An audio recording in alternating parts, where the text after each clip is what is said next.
Morning. आज अध्याय 6 से हमारा जो टॉपिक है वो है राज दलों को कैसे सुधारा जा सकता है, यानी राजनीतिक दलों को कैसे सुधारा जा सकता है। इन चुनौतियों का सामना करने के लिए ज़रूरी है कि राजनीतिक दलों में सुधार हो। कौन सी चुनौती? जो हमने कल जो हमारी वीडियो थी उसके अंदर उन चुनौतियों का अध्ययन किया था। तो उन चुनौतियों का जो अध्ययन हमने किया है कि जैसे वंशवाद की बात उसके अंदर आई थी, ज़्यादा खर्च है, भ्रष्टाचार है, या राजनीति में अपराधी प्रवृत्ति के लोगों का प्रवेश है, इनके बारे में हमने इसके अंदर पढ़ा था। तो उनमें सुधार करने के लिए क्या उपाय किए जाने चाहिए उनका वर्णन इसमें किया गया है। ऐसे में सवाल यह उठता है कि क्या राजनीतिक दल सुधरने को तैयार है?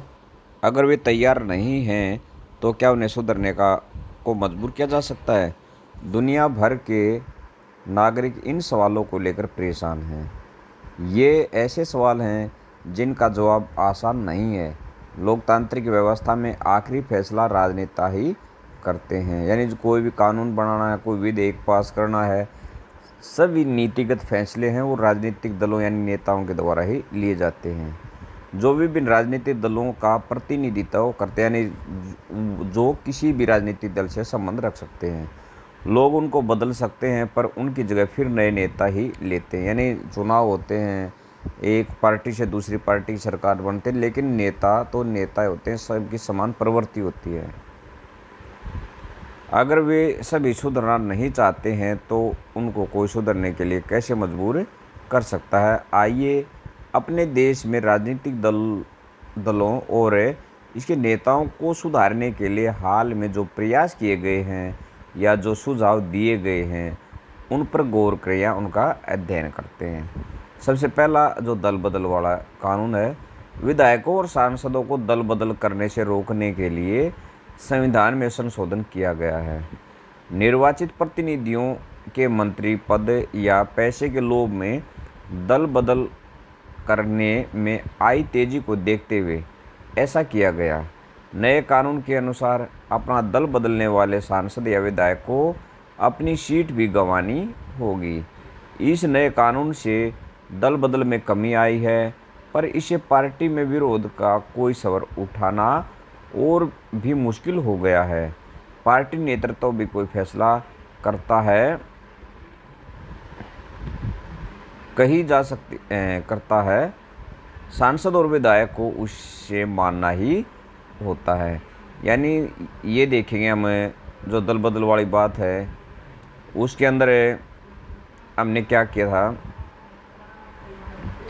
कि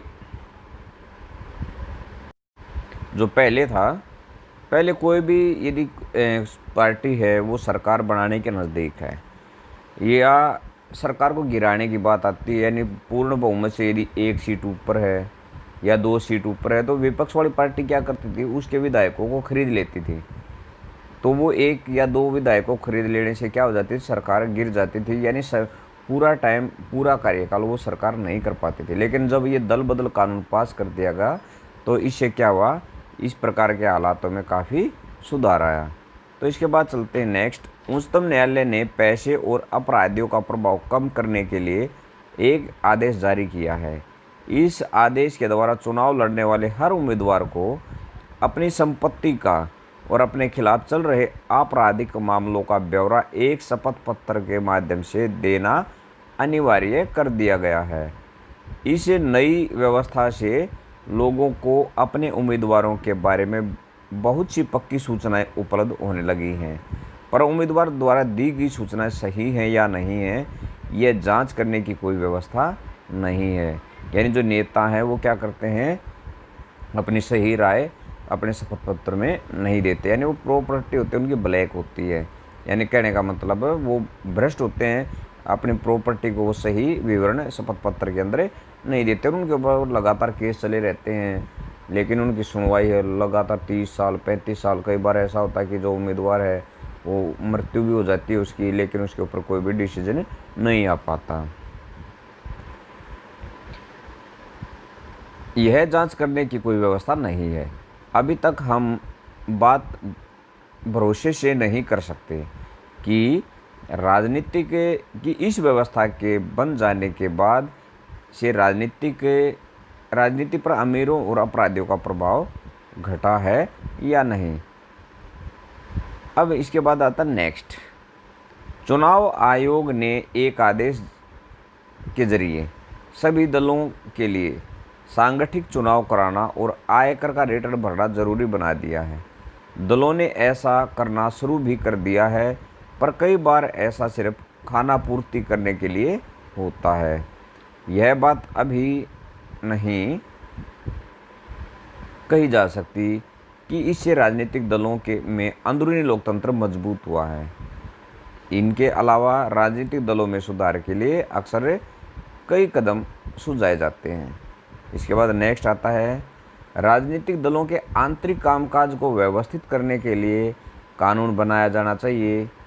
सभी दल अपने सदस्यों की सूची रखें, अपने संविधान का पालन करें। यानी राजनीतिक जो पार्टियां होती हैं ना, उनका भी अपना संविधान होता है, कानून होता है, नियम होते हैं जिसके अनुसार उनको चलना होता है। लेकिन ये सिर्फ पूरी कल्पनाएं हैं।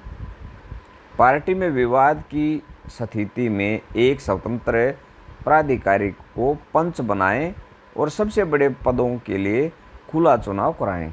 यह व्यवस्था अनिवार्य की जानी चाहिए। हालांकि भारत में ऐसी व्यवस्था नहीं है। जो बड़े पद हैं उनके ऊपर चुनाव नहीं होते, बल्कि वो क्या होते हैं, पैतृक होते हैं। यानी पिता से पुत्र को, पुत्र से उसके पुत्र को प्राप्त होते हैं। यानी जो छोटे नेता हैं उनके पास इस प्रकार की व्यवस्था या सुविधाएं नहीं होती। राजनीतिक दल महिलाओं को एक खास न्यूनतम अनुपात यानी करीब 1/3, वैसे कानून है बनाया गया है कि कम से कम 1/3 पद है ना, वो महिलाओं के लिए आरक्षित किए गए हैं, लेकिन वो कानून अभी तक पास नहीं हो पाया है।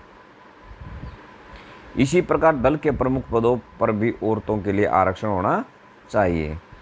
नेक्स्ट, चुनाव का खर्च सरकार उठाए। सरकार दलों को चुनाव लड़ने के लिए धन दे। यह मदद पेट्रोल, कागज़, फ़ोन वगैरह के रूप में भी हो सकती है। यानी जो चुनाव के समय जो धन या संपत्ति लगाई जाती है, उसकी जगह क्या करना चाहिए, पेट्रोल, कागज़ और फ़ोन वगैरह, यानी उनके फ़ोन के माध्यम से ही उनको ये सुविधाएं दे देनी चाहिए। या फिर पिछले चुनाव में मिले मतों के अनुपात में नकद पैसा दिया जा सकता है। अब इसका कंक्लूजन यानी निष्कर्ष निकलता है, राजनीतिक दलों ने अभी तक इन सुझावों को नहीं माना है। अगर इन्हें मान लिया गया तो संभव है कि इनसे कुछ सुधार हो, लेकिन हर राजनीतिक समस्या के लिए महज कानूनी समाधान की बात करते हुए हमें सावधान रहना चाहिए।